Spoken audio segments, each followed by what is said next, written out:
our combined live member and consultants network meetings. This this is a monthly meeting, and this month we actually have two meetings. So this is the second of two meetings, and most of our meetings have been joined between our two groups for the past couple of years.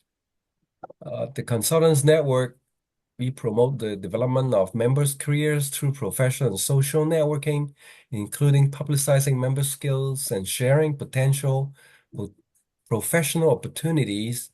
And we support the IEEE Central Texas section. Our website is over here that you can get a lot more details, including past meetings. We since we record most of the meetings, you can actually go and view one of those meetings if you missed the actual meeting.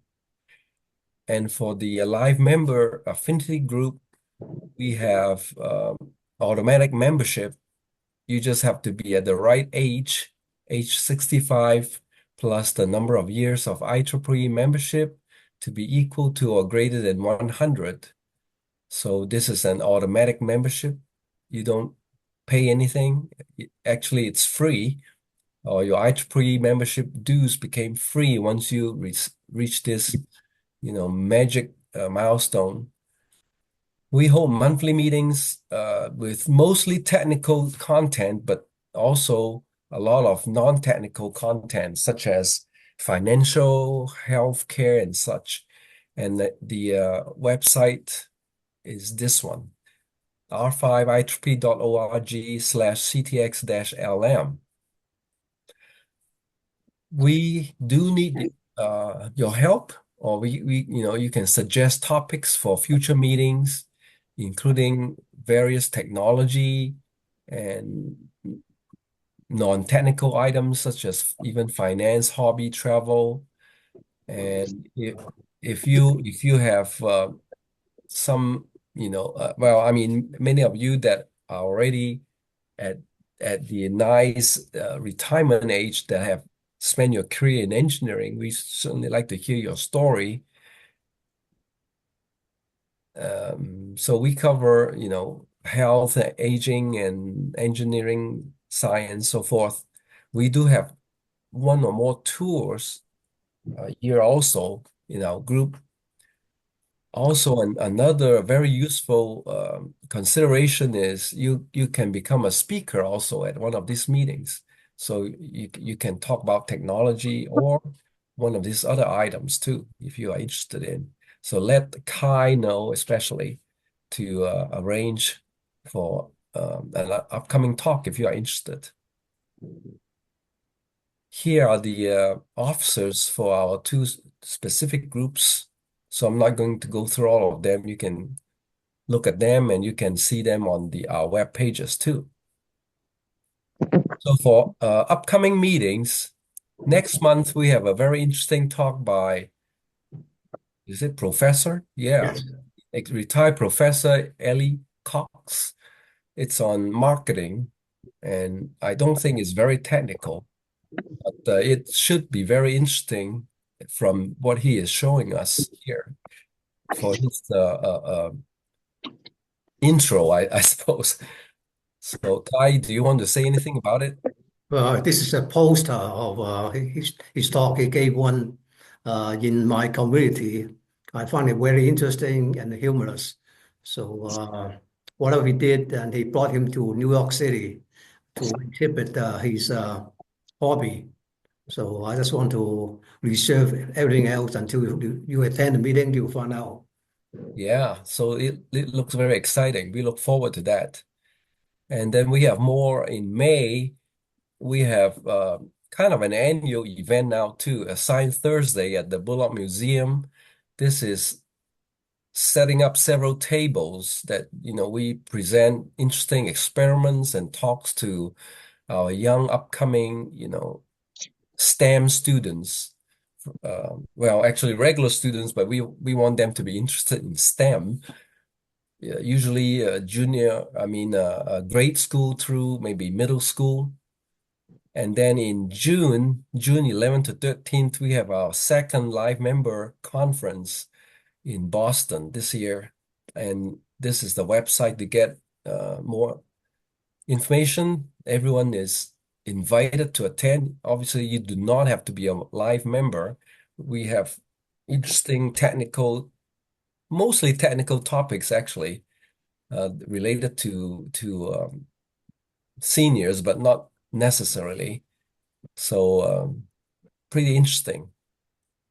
Some housekeeping here. Please mute your audio and video so we have adequate bandwidth for this meeting.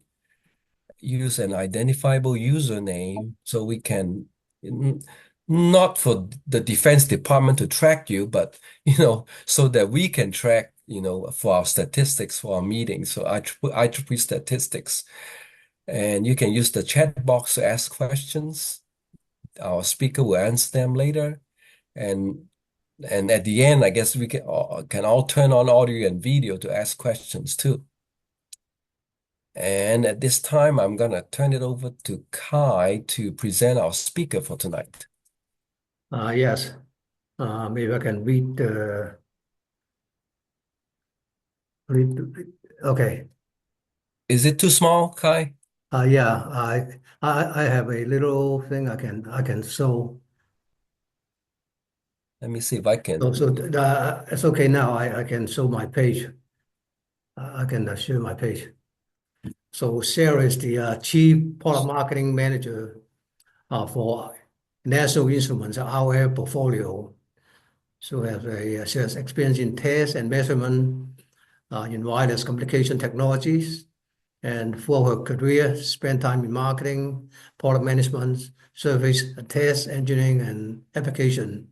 So it's about 15 years of full experience. And before that, she spent 4 years at Keysight.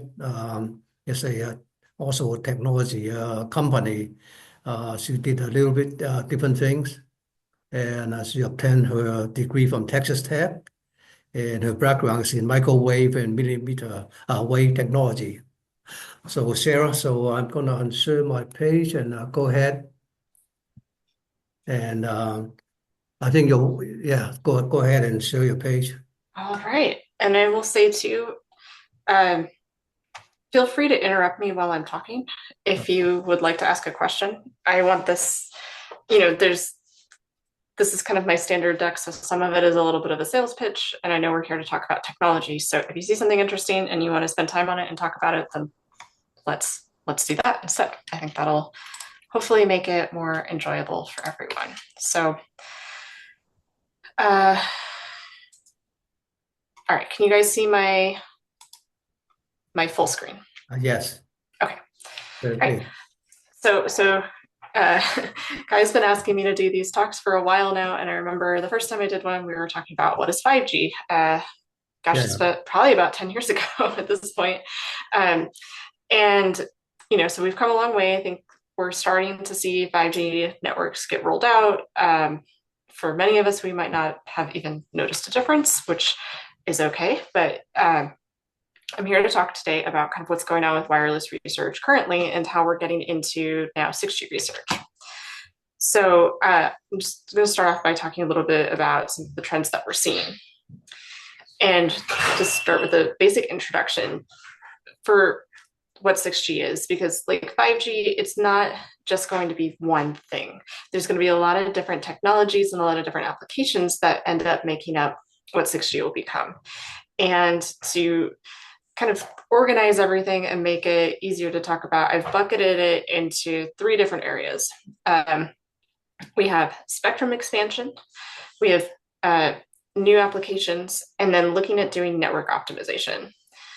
So for spectrum expansion, every generation of cellular technology has used new spectrum, and that's really kind of been the lifeblood of what a new generation is. And with every generation, we've also seen a really big expansion in the amount of bandwidth that's allocated for cellular technologies. Going from 2G to 3G, it was more than doubled, 3G to 4G, more than doubled again. 5G started to get interesting where if you just look at the statistics, it's huge. There was a massive increase in the amount of spectrum that was used for wireless, but a lot of it was in the millimeter wave band, so operating around 28 gigahertz, plus or minus, depending on what country you're in. But just speaking frankly, that spectrum is pretty underused. So there are some places in larger cities, sports arenas, things like that, where they have deployed that higher frequency, the frequency range 2, FR2 is what that's kind of been referred to as. But for the most part, telco spent a lot of money to deploy it. There's not very many places where it actually exists. And just the technology itself, there's still a lot of work to do to optimize it and make it really, really useful. Just as kind of an anecdote that I heard from someone at T-Mobile, they were talking about this millimeter wave technology, and the first, not even the first release, but the second release of it, your phone wouldn't even connect to the millimeter wave base station unless it was they call it like silent for 10 seconds. And if you think about your phone, you might not be using it, but it's constantly talking to the network. There's all of your apps that are talking in the background and checking notifications and things like that. And for your phone to be truly not communicating anything for 10 seconds is incredibly rare. So, we're just looking at like really just basic bugs like that to get the spectrum more used. And so in 6G, they're looking at, well, what spectrum is left. And I think I have another slide out with more details in a second. But so spectrum's a really hot topic for 6G and how we're going to go. We also see a whole suite of new applications. I'll touch more on the idea of integrated communications and sensing on later slides, but another one I want to call out is non-terrestrial networks. This is the idea of using a satellite to aid in wireless communications for cell phones. I am assuming a lot of people on this call have heard of Starlink, might have heard of like Amazon Project Kuiper, which is to do something similar, but where they've deployed satellites to act as your home internet provider. And they can do that because you have a stationary satellite. But to use satellite for mobile and for cellular, it adds a whole lot of other challenges because you're moving. But it's viewed as kind of the gold standard to finally get global coverage for cellular. I think all of us have experienced it. You go outside of a big city, if you're on a small road outside of the highway, if you're in the mountains, things like that, you still don't get coverage everywhere. So this is looked at as a way to get global coverage. And then the last bucket is really around optimizing the network. We're engineers. We like to optimize things. You get the first version out, that people always think of a better way to do things. So we're looking at how do we have better, MIMO technology, and then looking at the radio access network itself. And there's been a new wave of technology called Open RAN, where the idea is instead of having kind of like black boxes that you would buy all the different pieces from a single vendor, the dream is that you could buy a white box from multiple different vendors, connect them all together, and have a base station. So right now you'd buy a base station from Nokia, or you buy it from Ericsson or from Samsung, and they kind of want to break that apart. And so there's this has been hit or miss on how successful it's been, but regardless, it's viewed as really important for next generation.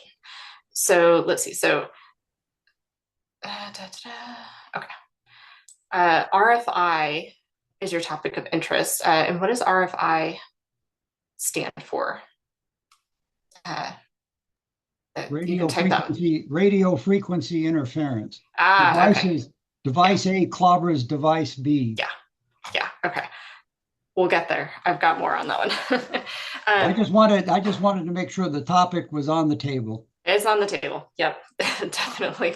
And then the other thing that's kind of like underpinning everything in 6G, we're like all the other industries, AI. It's the buzzword. It is the thing. It's driving. It is fundamentally changing the way that engineers engineer, and wireless is no exception. So that's kind of where we start. I've got slides on most of these. We can dive in. Like I said, we'll spend time where you guys want to spend time.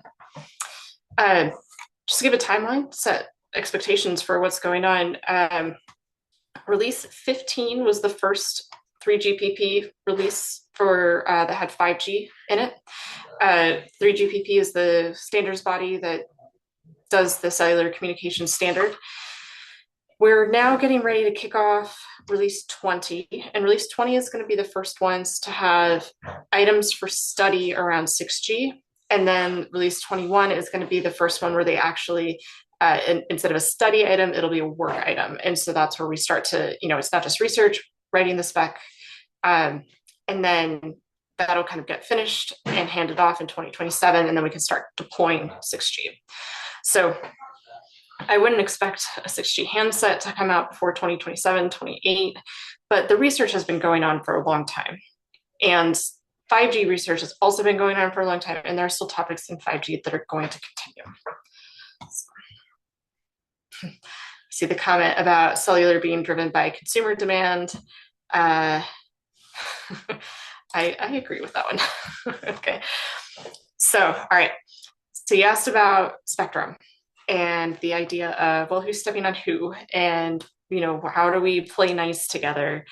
Telco's really greedy. If we're just being, speaking honestly again, telco wants as much as they can as possible. And so, the ITU, the International Telecommunications, they have these world radio conferences every 4 years where they get together and they actually discuss, what spectrum is available. And it's world radio, and it's radio for everything. It's not just cellular and telecom, but that has kind of dominated the conversation for a while. And so they were looking at, not just like the FCC's regulations, but really on a global scale, what bands are available for cellular. And so you can see kind of the list here of what has been prioritized. And now some of these are somewhat open. Some of them are going to require incumbents to be moved. And then some of them are going to require people to share. We've tried sharing before. I don't know if we've ever done it successfully with telco. With 5G, there was the idea of, operating an unlicensed spectrum on the Wi-Fi bands, and they implemented listen before talk. So, trying to make sure you weren't stomping all over Wi-Fi signals. If you read the studies from Qualcomm on how this did, it was great. If you read the studies from Comcast on how it was from representing the Wi-Fi Alliance, not so great. So, people are thinking about this, but I would say this is actually one of the biggest areas of study that we have. And this almost gets lumped into the NTN conversation, because a lot of stuff in this upper mid band that we have to worry about interfering with are satellites. And so how do you not screw up a satellite communication? Because it's not really easy to reassign those to new frequency bands. They're in space, they're not coming back down. And also a lot of them are for government, military related things. There's a lot of like radar that uses radar bands that are in here. Weather radar is in here. Radio astronomy is in here. So there's a lot of important stuff that's going on. And so we're trying to figure out, how do we not screw all that up, but also get more bandwidth, because people do want more bandwidth. They want more video all the time. So there's a need for it. This is really where people are looking now, but then we still have all of this spectrum in the sub-terahertz range, which we're really defining as like anything below 1 terahertz, which would be true terahertz. And there's a bunch of bands there that actually are open. But as I was mentioning with millimeter wave, it's really hard. It's very, very challenging to do, and to propagate those signals over, I'm not even gonna say long distances, but like medium distances. And then dealing with things like windows, like anything, passing through buildings, passing through objects is tricky. But that spectrum is really interesting for sensing, which I'll get to in a minute as well. So kind of my background and where NI plays in all of this, we have a product line of software-defined radios that we've used to build up essentially just models of wireless networks that they're made of software, so you can go and play with them and try out all this custom stuff. And we've been doing this for, about 15 years now, and we've worked with some of some really impressive organizations all over the world with some of the smartest people I've ever met. So I've had a really great career getting to do this, and it's been a lot of fun seeing all of the cool research that goes on there. So kind of for the rest of the presentation, I have a couple of these areas. I have more information on the technology and then some application examples of what our researchers are doing. Okay, so one of the topics that I didn't really touch on in my first slide was the idea of integrated sensing and communications. And I would say this is one of the most popular applications for 6G that people are looking at. And it's because I think they see a path towards, there's a hope that they can monetize it. But the idea behind this is it's really simple. There's, you're sending out radio waves. There's propagation characteristics. You can figure out things about the channel. And so how do we use radio waves by their nature to give the network sense, give it an understanding of the physical world around it. And so the main way that people are talking about using it is by adding in a radar waveform to the communications waveform.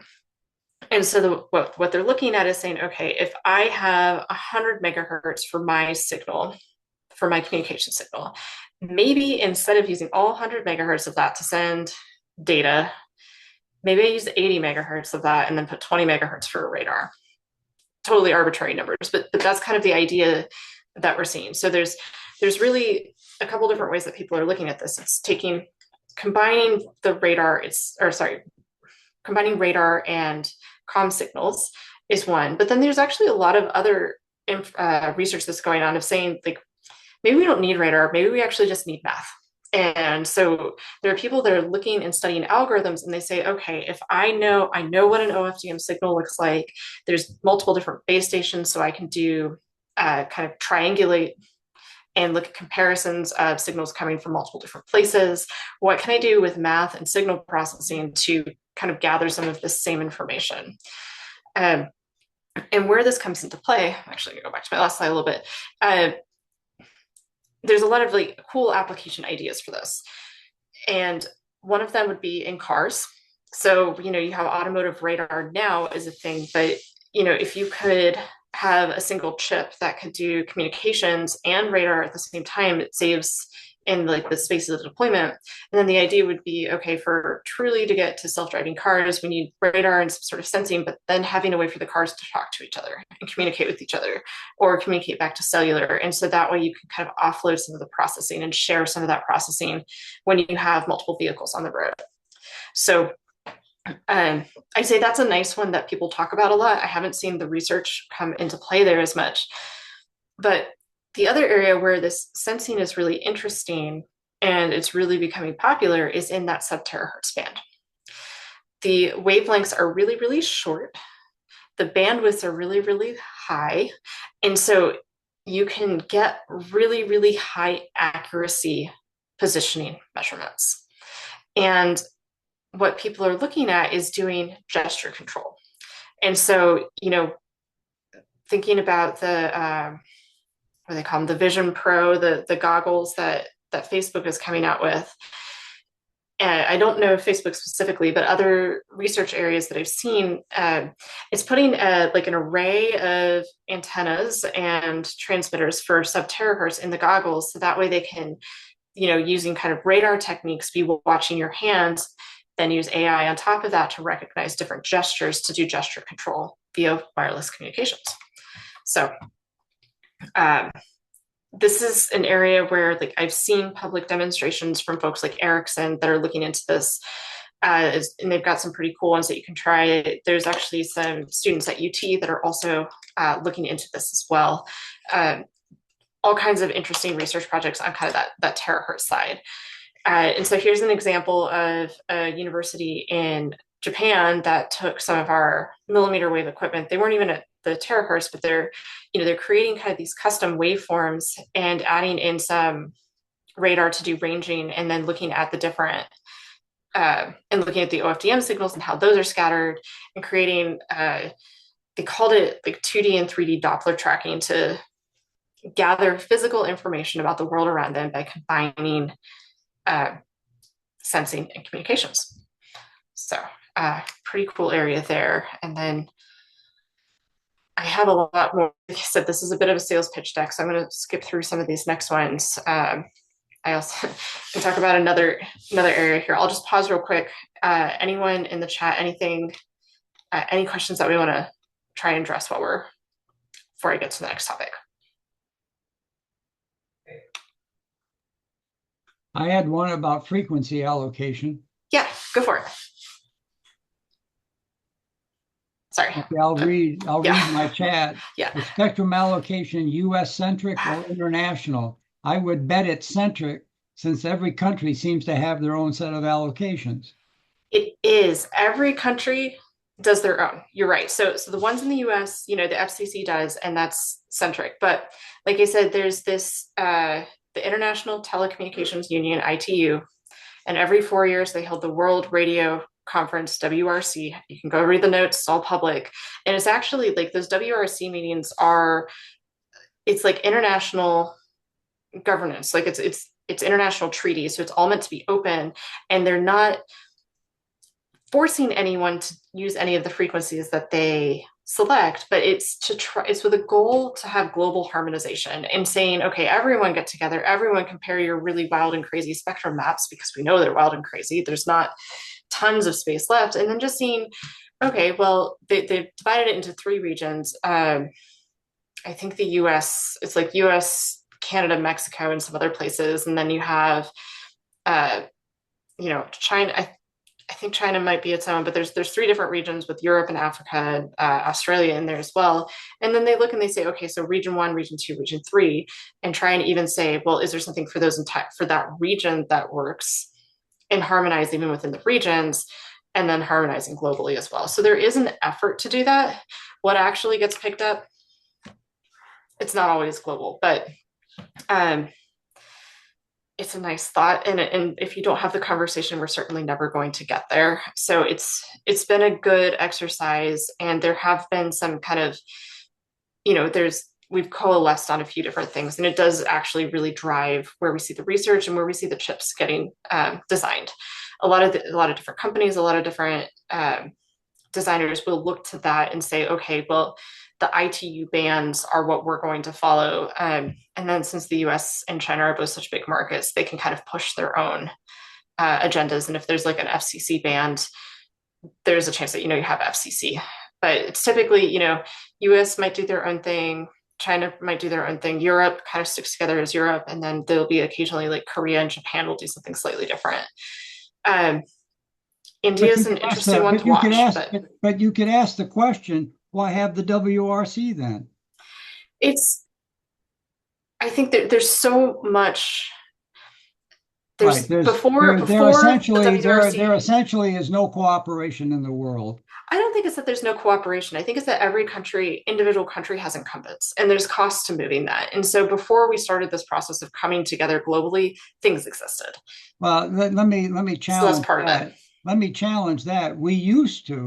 The original concept of WRC was global acceptance. Yeah. And now that seems to have been pitched right out the window. I think that is still the desire. I think, especially now that it used to be a requirement. Yeah.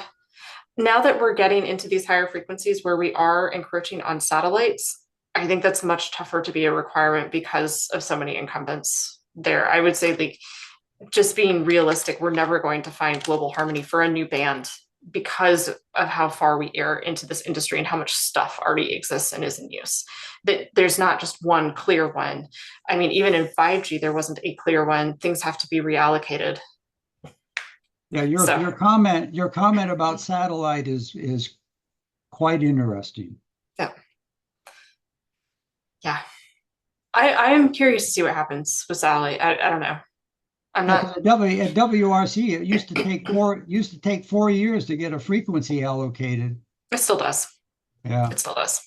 And I mean, like, it's not better outside of WRC, but yeah, it still takes 4 years. And then they set the agenda at the end, and then so you have kind of the next 4 years to see what's coming. So That hasn't changed. That hasn't gotten faster, but it hasn't gotten slower either, for what that's worth. Thank you. Yeah. All right. So moving on. Another one that I wanted to just kind of pull out as something that we're seeing pop up in 6G that we didn't see in previous generations is this concept of reconfigurable intelligent surfaces, or RIS. In my honest opinion, it's a fancy word for repeater, but there's some good research going on to this concept. And so the idea is to have this, the RIS be able to control one or any combination of amplitude, phase, polarization, and frequency. And there's really, again, going back to when we're in those really high frequencies where you don't necessarily where you need line of sight, you can't necessarily transmit through objects, having a repeater or a phased array that you can kind of bounce signals around with becomes really important. RIS started off as passive.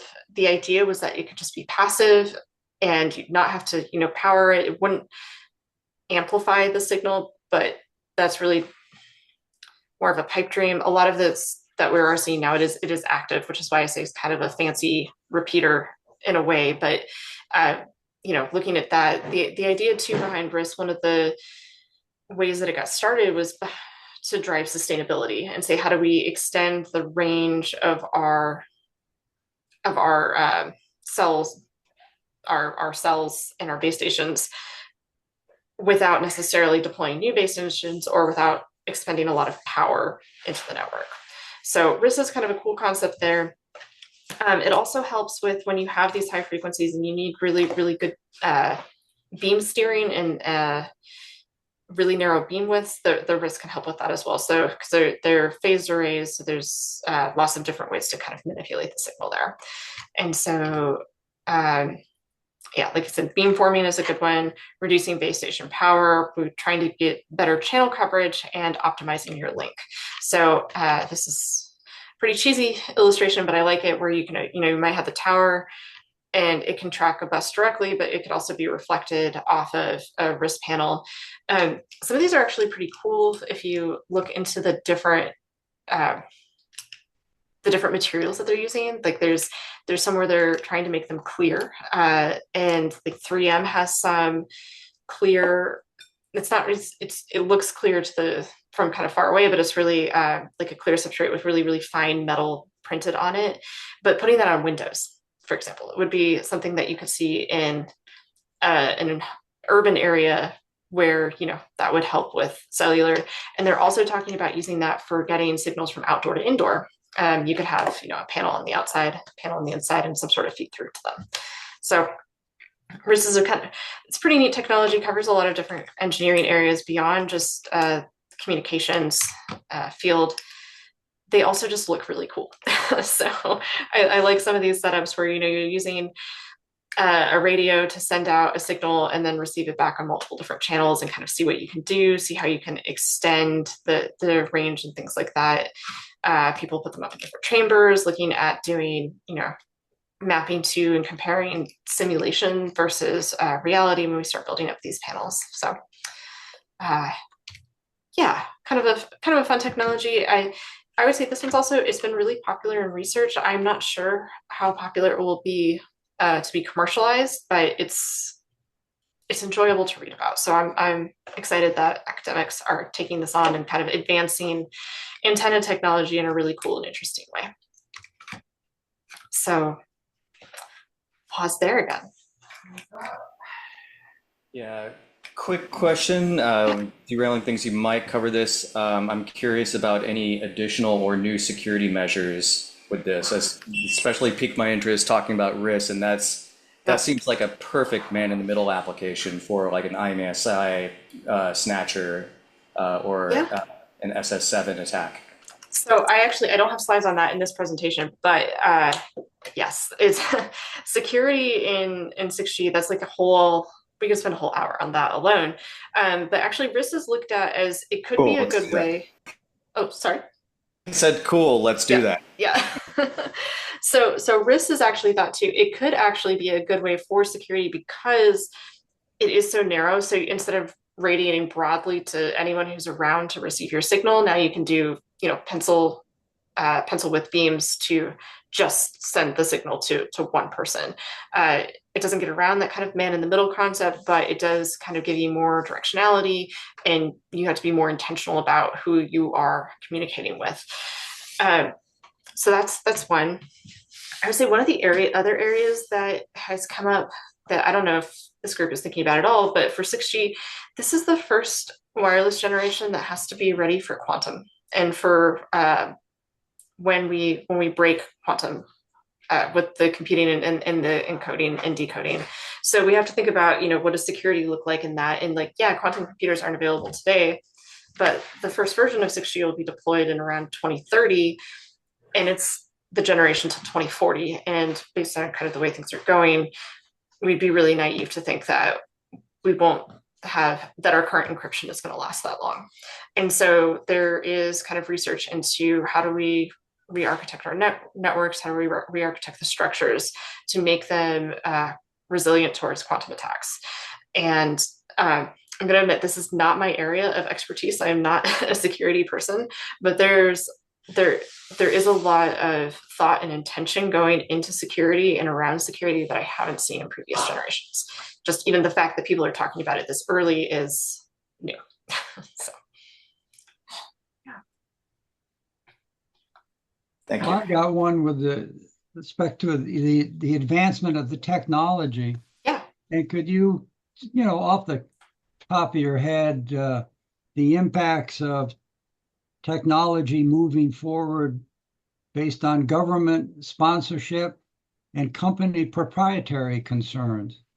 I would think both of those would have serious impact on moving forward technologically.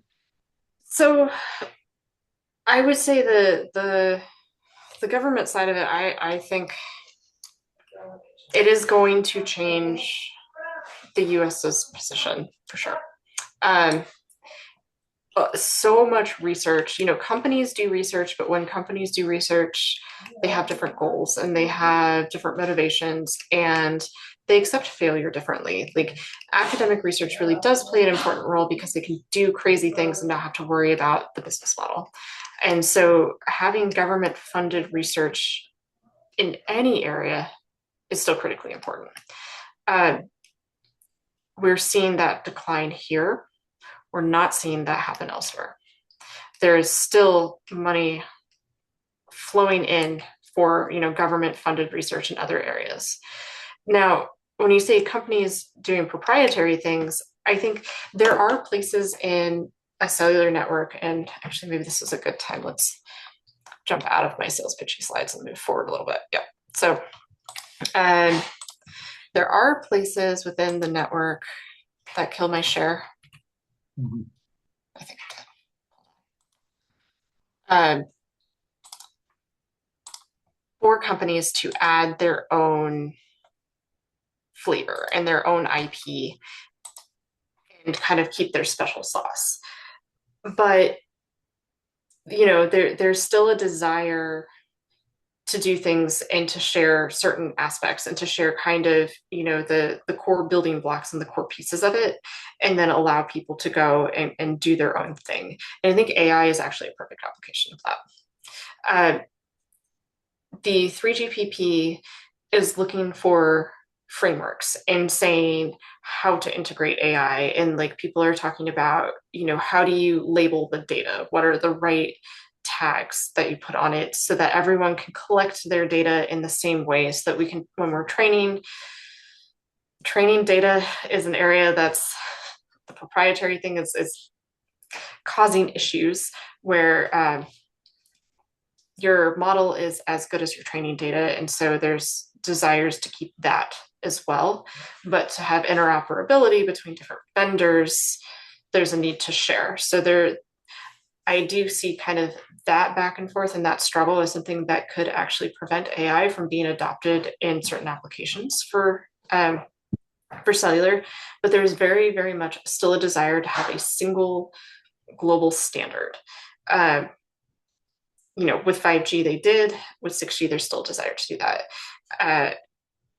So I do still see people kind of playing into that, having the desire to do that, but then obviously there is IP that will always be separate, and for people to make their money on. And so when I say that in wireless, AI is a good example of that, look, these networks are so complex, and the true value of AI and machine learning is that it can optimize really complex problems that humans aren't good at.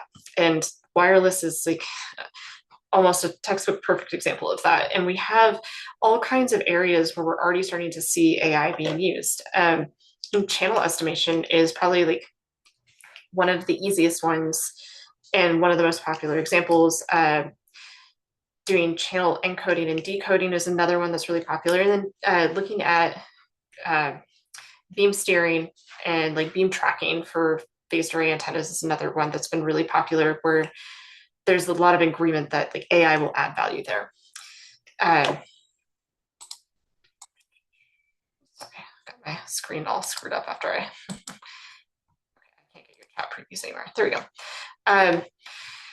And so, kind of building on that though, everyone wants to do this. AI is the hot topic, but there's still a lot of challenges.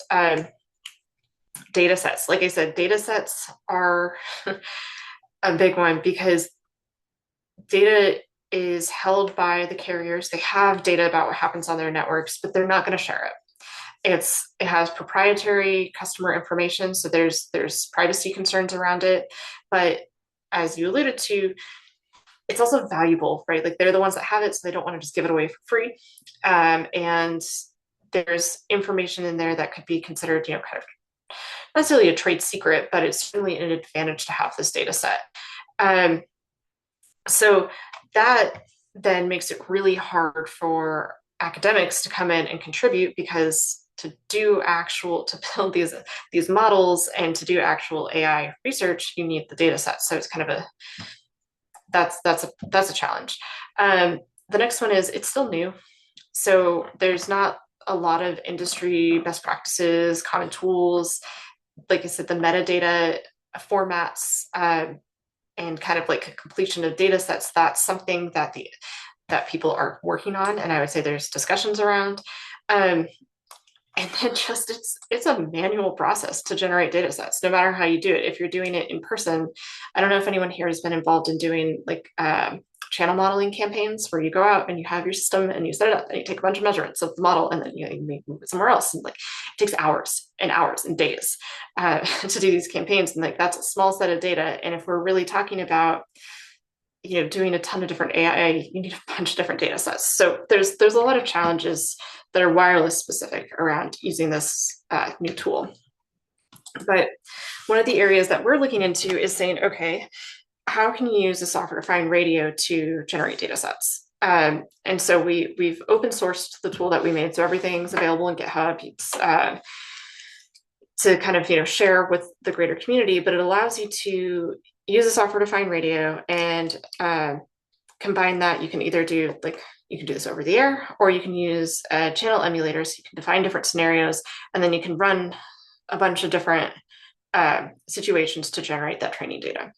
So it helps to do that in a more rapid manner. It's still time intensive, still data intensive, but we feel like this is really important. And then it also gives universities and really anyone other than an operator a way to create data and to access data sets. The other reason that we feel like this is important is for some of these situations where we want to use AI, you might be looking at like a version of the network or a scenario that doesn't necessarily exist, right? If you're looking at kind of new orders of MIMO or different configurations of the network, you might not just go have like a real network that you can go try this out on. So being able to do this with an SDR kind of in a lab or, a research setting is empowering. So this is one way to get data sets. Another way that's being talked about is the idea of using simulations and like simulation only instead of having like an actual radio in the loop, hardware in the loop. And there's pros and cons with both of these. I think there's still research yet to be done on how much simulated data you can use, how much synthetic data you can use and still have it be valid. Because there's there's issues with like tainting the AI and having it be inaccurate. So this is still like the tools are getting better, but it's as new to wireless as it is to everyone else. So while you're seeing kind of, the next generations of ChatGPT, we're also working on going through and answering all of these questions. So one research project that my team's been involved in, I think this is actually a really cool example. It's not doing anything earth-shattering, but it's been a really good learning experience of kind of how we're trying to use these tools. We took some publicly available code to write to make what we call a neural receiver. So on the receive side of your base station, there's a couple different really traditionally DSP intensive things that happen. We're looking at the channel estimation, channel equalization, and then doing the symbol detection and demapping. And Nokia published a paper on, they made a model, they call it DeepRx, and this is their neural receiver, and it does these three things. And so, we took their receiver, and then we ran it through simulation, and we just did a basic comparison and said, okay, well, our built-up version of their receiver versus kind of what we did in classical, and then we got the results. And then we used our radio setup to generate training data, and we actually trained the neural receiver until we could match the results we got in their paper. So we were able to verify kind of the research that they did. And then we took it one step further, and then we said, okay, well, let's actually build this up in a real version of a network. So we got a server, and we put a really beefy GPU in it, and using some open source software, we turned that server into a base station. We connected up a USRP as the radio front end to that on one end, so that's our base station. Then we took another server and USRP and turned that into our handset on the other side, and then we stuck a channel emulator in the middle. And on the base station side, we have kind of two flavors of code that you can run. You can run the one doing the traditional algorithms, which is kind of the DSP to do all of the decoding.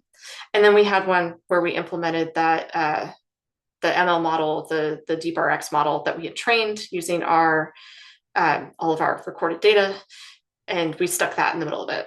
And then we ran it. And so our goal was to see, outside of simulation, how does this actually run in real time? What does it look like? Are we getting the results that we think we're going to get? And so, I think this was pretty interesting. I thought this was really interesting. So when we ran it at a couple different MCS levels. And when we did, at MCS 11, at kind of a lower order of QAM, we saw about a 3 dB improvement, which is great. But as we went to higher order, that actually shrank. And so you're getting less of an improvement with the AI. The other thing that actually happened is, so when we're running this in simulation, it can be slow, and you can have really large models with lots and lots of training data that you use to build this large model, and it can run and take its time. When you put it inside of an actual wireless network that has to run and get everything in real time, we had to shrink the model. So that means pulling out some of the training data. So we couldn't use quite as much. It couldn't be as robust for a bunch of different use cases. We really had to kind of focus on specific configurations. And so that's the other reason that we saw this happen, is when we reduced the size of our model to get it to run and meet the timing constraints of a wireless network, we saw the gains, we saw a reduction in the gains that we're getting. So just, as a test and measurement company, I thought this was really interesting because everyone's talking about how great AI is and how it could do all of these different things. But as far as I know, there aren't a lot of people that have invested in the benchmarking and good ways to test and compare in a true apples to apples scenario of how AI does. And then the next thing that we're doing is we're taking the same system and we're doing energy efficiency measurements on top of it to say how much are we actually because when you think about the improvements, there's improvements to the performance, but there's other trade-offs from a system level that we're looking into as well. So, like I said, complexity reductions in the AI were needed. And in our case, we had over a 10x reduction in complexity. And then when you do make them low complexity, it is more difficult to train the models for that broad situations, the broad variety of scenarios. So we had to kind of pick what we wanted to train on. Um, and then, doing broad testing, it's important because then you can detect and identify unexpected failure cases, which is a whole other area of research that we've done. And some of the folks at UT are working on this as well and have a paper coming out later this summer talking about they called it like smart failure detection or something along those lines, but looking into the unexpected failures of, if you're driving the Tesla and you tell it to turn left and it can't do it in that corner case, what's the equivalent of that for wireless? What are the corner cases? How do you find those? How do you adequately test your model so that you know how it's going to perform? So, like I said, that's some of the research that my team has been doing and some of the work that we're doing on AI, but that's really just a small tip of the iceberg of the AI research that's happening. So that is the last slide that I had. So I'll open it back up for questions and discussion.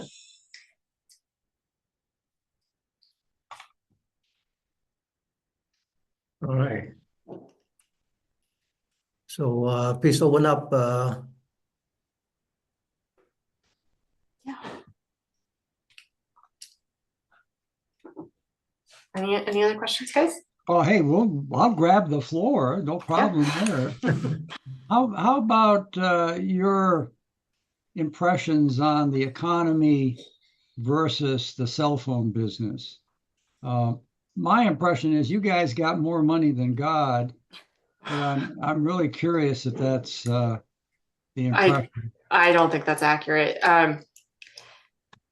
Telco spent a lot of money deploying 5G, and they're not getting it back. Well, that's because we don't understand how expensive it is. Right. Well, and think about it. When's the last time your cell phone bill went up, like dramatically went up? I mean, we've all gotten kind of like pre-programmed and used to getting unlimited data with our cell phone plans. We're used to the price that we're paying for them. Nobody wants to see a 20% increase on their cell phone bill.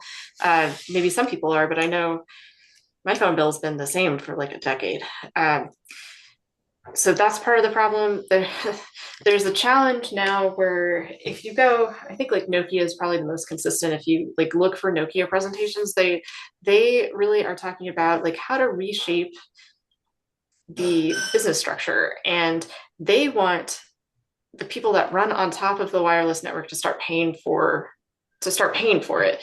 They want the folks like Amazon, Google, Netflix, Facebook to start paying for it because those services don't exist, and they want people to think of like the cellular network as like the utility underneath it. Like the cell network is the roads, and so everyone should pitch in to pay for the roads. That's kind of Nokia's take on it. I have no opinion on this one. I think you can make convincing arguments either way, but yeah, telco is in an interesting state right now where they spend an awful lot of money.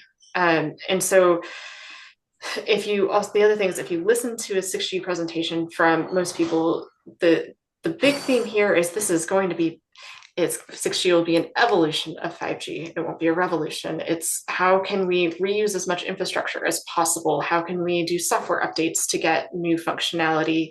How can we get more out of our investment in 5G before we dump it all for 6G?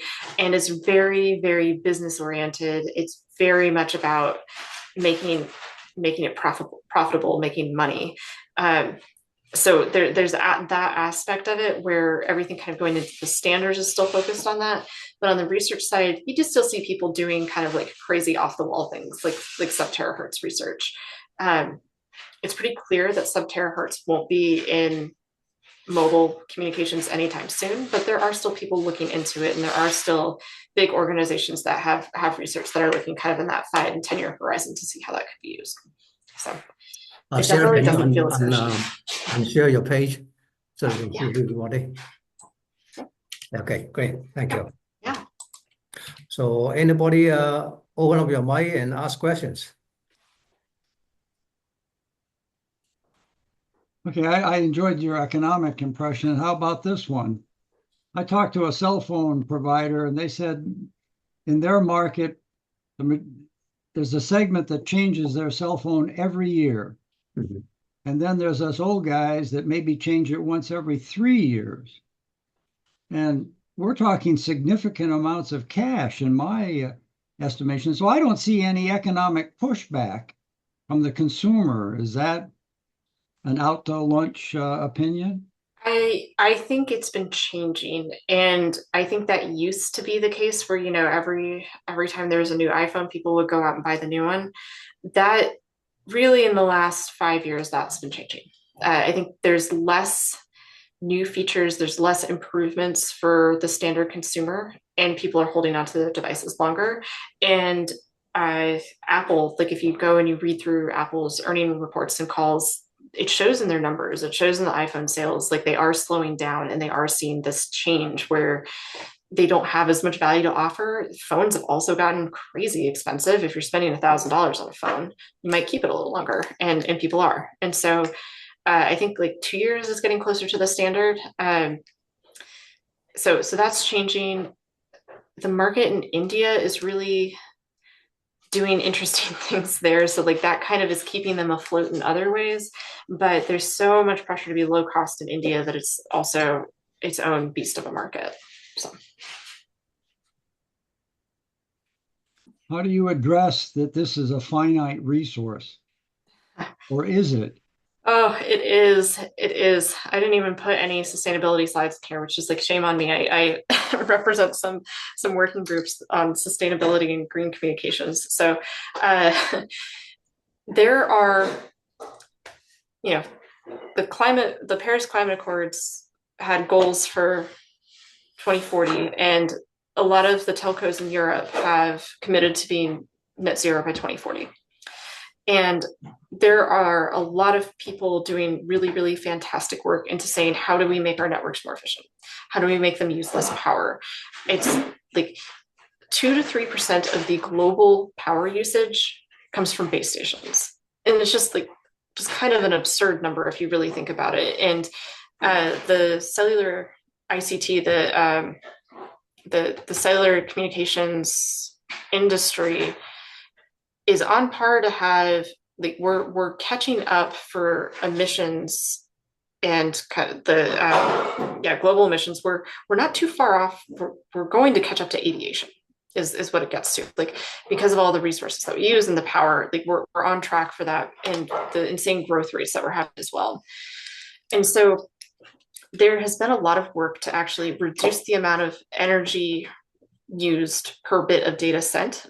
And so that curve looks great, like it's coming down, but the amount of bits that are used is going up. And so we've seen the total energy usage for kind of cellular, it's actually plateaued, but we need to get it to go down. And so, there's a lot of work of saying, like, how do we add solar power? How do we add nuclear power, clean power sources to do this? But that's just one piece of it, right? So there is the piece of it for energy reduction, and that's where we've seen people be most active. It hits companies' bottom lines, to be frank, so they're interested in it. But then we're starting to get conversations around like circular economy and how do we recycle electronics? How do we get better at doing that? Batteries is another conversation. Cell phone batteries. What do you do there? There are groups that are interested in this. There are a lot of really passionate individuals about this. We are fighting against business and dollars, right? Like, and what makes dollars and cents. So I would say 6G is at least thinking about these things, talking about these things. Sustainability is a core tenet of 6G in ways that we haven't seen in previous generations. So there's some hope, but it's a really hard problem to solve. I appreciate your position, but as soon as you say AI, I can't believe you anymore. Where are you based? I have a panel in Dallas coming up to talk about exactly this. So you're in Dallas, and you want to come see. Hey, we look at the power projections. In fact, Kai had a presentation here in this group, and hey, they're predicting a 30% increase in Texas power generation requirements for AI. 30% is a whopping big number. Yeah. So from my vantage point, as soon as you say AI, you've flown the energy thing right out the window. Oh yeah. So, but we can talk a whole other hour about this. Yeah, I'd love to, but as I say, you have a lot of challenges here, no doubt about it. Yeah. Yep. So, but we do need a 6G technology for the automotive market. If they want to have a self-driven vehicle, autonomous vehicle, they need a better communication Need a between lot of things there. Need a lot of help. Yeah. So, Well, hey, Kai, I'll challenge that. To me, the whole secret of this is computational power. well, yeah, You computation gotta, for you a gotta lot of have, you gotta reason have bigger, you gotta have bigger and more power-consuming computers, and that's what's driven this industry forward. Mhm. I still like 1G, thank you. Yeah. So you have a flip phone? Yeah. Sarah, can I ask a question? This is Yeah. Robert Estes. Yep. Yeah, I put a note in the chat. My sorry. pet peeve was the phasing out of the 2G and 3G towers, which obsoleted my old General Motors OnStar Yep. turn-by-turn navigation. And so I asked the question, what about backward compatibility? You mentioned early on about the delay in connection, latency. Is Yep. that the underlying reason why there's no attempt to be backward compatible on the new 4G, 5G, 6G networks? They sold the spectrum. That's it. But Yeah. it doesn't take much spectrum to support these old radios. It doesn't, but they sold it. So that's they've sunset it. And so I think it's not so much that it doesn't take much spectrum, but it is extra bands. And for every band that you do, you have to have something on the RFIC that supports it. You have to have the antenna. You have to have the DSP that can do it. And so I know that the 3G sunsetting, like it was planned for a long time before it went into effect. And Right. And I know you don't make those decisions, but there was a lot of discussion about economics and making the best use of existing infrastructure. That's a prime example of that. Well, So and many millions of cars were now obsolete. They couldn't get this cell it's not just communication cars, anymore. but like so I'm no longer in Austin. I've moved. I'm in a very rural part of Vermont in the mountains. And when they sunset 3G, I no longer get cell signal at my house because the frequencies for 4G and 5G are just a little bit higher, and we don't get as good of penetration through the forest. That's right. So the there's distance coverage is poor. Yeah. 3G was really, really good, really great coverage. And so there are a lot of people, I think, in similar situations where financially it doesn't make sense to deploy a ton of different base stations and new cell towers, but once they transitioned them from 3G towers to 4G, you really did lose a lot of your coverage. So yeah, no, I'm with you. There's a lot of reasons why it would have been great, but I know that they sold the spectrum and it was a way to try and simplify. It is still active in other parts of the world. I know like parts of Africa are still using it, but that's just in the US, that was the decision that was made. There's some security concerns there too. I forget who asked the security question, but that's another one. There's a lot of vulnerabilities in 2G and 3G, and so I think that's another concern there and that was probably a pretty good one for why they wanted to sunset some of the older technology. Okay, thank you, Sarah. Yeah. Now, Sarah, all you need to do is raise Robert's cell phone bill, and he'll come around. No, if it costs to keep it, Funny. if it costs to keep it, charge it. Yeah. Mhm. Keeping up with technology is very expensive. Extremely expensive. Yep. Can I ask one question? Yeah. It may not be relevant or somewhat deviated, but what does that 6G, right? 6G is likely to emit more radiation when we receive the signals or receive a call. It's going to depend on what frequency, and honestly, there's a lot of like ifs to that statement, or a lot of buts. Like I was saying, with the desire to be more energy efficient, there's, depending on where you are, the size of the cell that you're in, if you're urban or rural, what frequency band you are, there's a chance it would use less. But there's also a chance, like if you're really close to a base station and it's at, depending on what frequency it is, it could end up being more. It's not going to be significantly more than what you have today because all of the bands do have kind of like licenses and top ends of how much how much power you can output, but there is a desire to use less. So I would expect it to be less than more, but more than likely it's probably going to be pretty similar to what it is today. But is it not directly proportional to the power consumption versus the signal strength? When you start adding things like MIMO and you can do beamforming, so it is, but you don't need to radiate everywhere, so you can get a much stronger signal to a very small area instead of a weaker signal to a lot of areas. So that's using MIMO technology is one of the goals to kind of help with that and to reduce the overall power. Okay. Do you have any reference articles to understand more on the MIMO technology?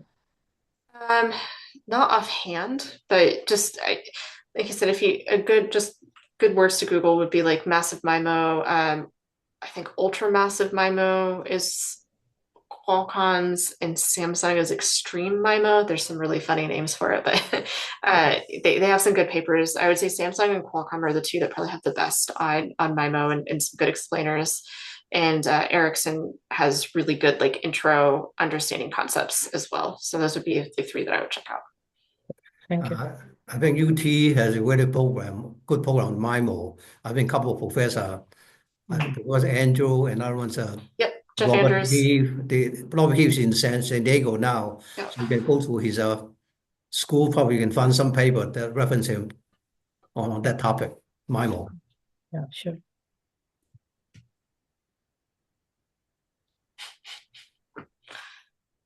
Microwave ovens. It's not a 6G transmitter, it's a Wi-Fi jammer. Yes. Yeah, it's a 2.4 gigahertz. Yep.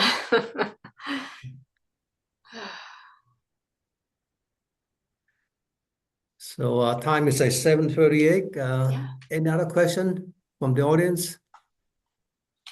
If not, let's thank Sarah doing a good job. At least I learned something new about this. So one of the things that you do RIS, or said the surface. So you need to kind of put some new surface in the in the city areas. Yep. So Yeah. kind of put some frame on top of the glass. Yeah, it's really cool. Yeah. Okay. That create another industry. Effective service. Well, thanks for having me as always, and reach All out right, thank you. anytime. I'm always happy to come back. Yeah, thank you. Yeah. So we'll see you next month. Sounds good. April. Okay, thank you. Thanks. Good night. Good night, guys. Yep. Bye.